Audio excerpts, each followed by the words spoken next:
Hello and welcome to this video special where I'm joined by our intern Rosa. She's been here this week playing different games and is ready to give her opinion about them. How has that been, Rosa? That's been absolutely amazing. I really like being here and trying some different things and seeing how everything is. Good to hear. Let's jump straight into what you think of the games. I have a surprise for the whole family. A free trip to the aquarium! Who's that man with the three-piece suit? Octodad, Dadliest Catch is a very weird and humorous game, and it is not possible to avoid a smile finding its way to your face. It is the sequel to Octodad, which was originally created by students in the US. You play as an octopus who lives in a normal family with a wife and 2 children. The family don't know you're an octopus, so you have to conceal your real identity. When you're out in public, the people around you easily get suspicious. You'll have to walk probably, and that can be quite the challenge. The movements of the octopus are not very precise, and there are even bananas lying around to hinder you.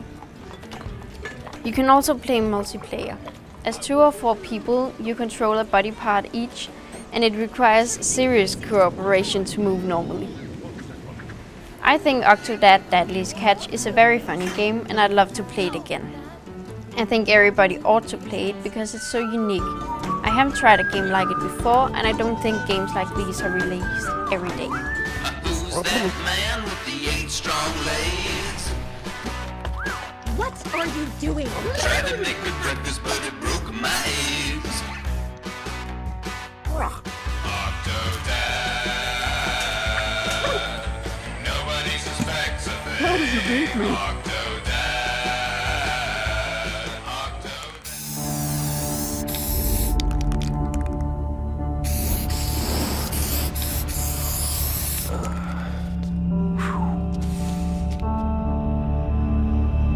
Infamous Second Son is an action game exclusively for PlayStation 4. It is the 3rd game in the Infamous series.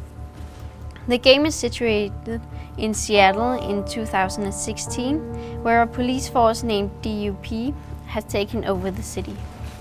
It is your job to free the city and all its residents. You play as the graffiti artist Delson Rowe, who can control smoke and fire. Through the game, you can find new techniques to crush your enemies. Delson himself is quite the character. He's very independent and disobedient, not even his brother can restrain him. In the game, you can choose between helping others or killing them. Some new abilities Delson learns are based on this choice. You can change your opinion and do the opposite of what you've done before. Infamous is an epic game, and even though its target audience is mostly action enthusiasts, it is enjoyable for all kinds of players. I'm reconsidering buying a PlayStation 4 now because of this game. It's just my kind of thing, and I hadn't had the time to finish it, so it would be a perfect excuse. You do realize when we hit the town, there's a fair chance the town's gonna, head back?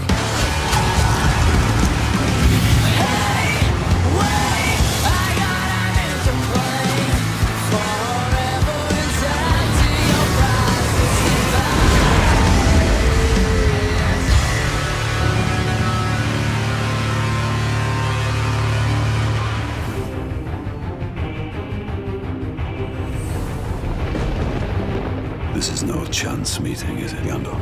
No, it is not. This time, LEGO has returned to the Lord of the Rings universe with a new LEGO the Hobbit. LEGO the Hobbit is, as you could expect, very much like the movies. However, there are some new scenes, and some of the scenes in the movies aren't in the game. You can play as many different characters, but the one that's most in focus is the Hobbit Bilbo. Bilbo's going on an adventure with 13 dwarves and a wizard, our one and only Gandalf, and he is to help them reclaim their homeland, the mountain Erebor. To do that, Bilbo needs to obtain the Arkenstone, the former king's jewel, which can make all the dwarves in the land come together. The Arkenstone is located inside the mountain and protected by a huge dragon, the same dragon that took Erebor in the first place. Lego The Hobbit is very much like the rest of the Lego games when it comes to humor, visual experience, sound effects and controls. It is a game worth trying if you're very laid back and got lots of time on your hands. I think the game is great, but I personally don't think I'll be playing this game in the future. It didn't quite impress me as much as some of the other games.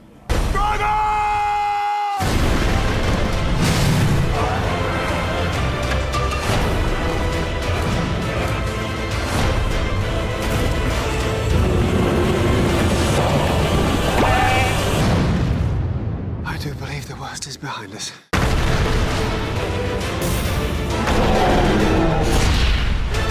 Lego The Hobbit.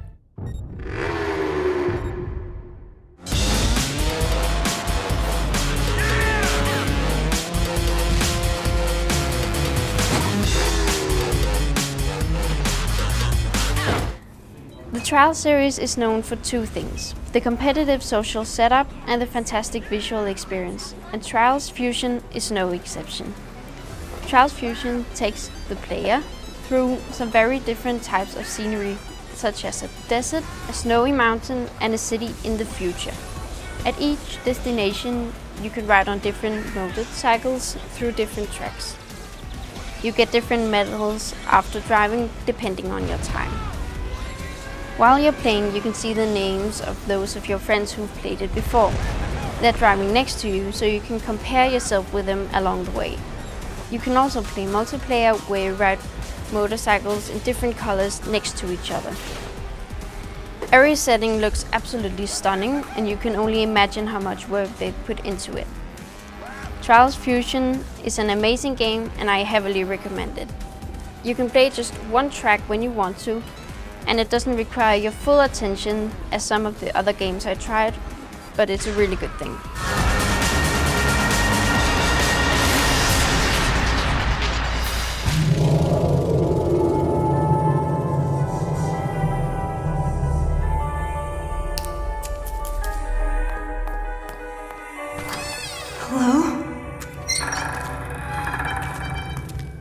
Daylight is a psychological horror game only available on PlayStation 4 and PC.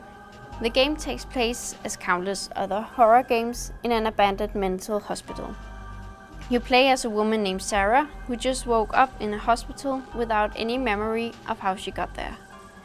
The only thing she has is a tablet, which were lying next to her when she woke up. A man's voice occasionally speaks to Sarah through the tablet. Your mission is to get out of the mental hospital. To do so, you have to find notes that explains how things were earlier at the hospital. As Sarah slowly regains her memory of how she got there, a maze-like pattern spreads across her arm. There is but one major problem. Ghost-like creatures called shadows are following you, and as you play, more and more are attacking you. The only thing you have to protect you from the shadows are flares, and they're pretty rare. You can't save all the flares from the beginning. You can only have 4 at a time. You also have glow sticks to help you look for notes. Furniture with possible notes are marked with the same maze pattern as on Sarah's arms. Daylight isn't too scary for those who are used to playing horror games, but for those who aren't, it can be a very frightening experience. The sound effects are very realistic and the plot is well made. I've never played horror games before, so I got quite scared and was in need of kitten therapy occasionally. It is a fantastic game though, just not my favorite kind of game.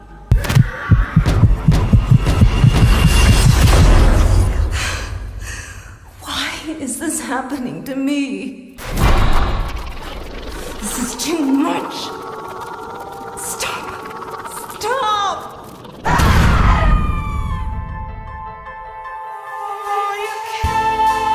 Okay, now also I'd like to hear which of these games were your favorite and why. My personal favorite was probably Infamous Second Son. I really like action games, and I also really like open world games. So it's a pretty obvious choice. Cool. But yeah. Good to hear. Thank you for joining us, and keep watching GRTV. Maybe we'll have more from Rosa in the future. We'll see.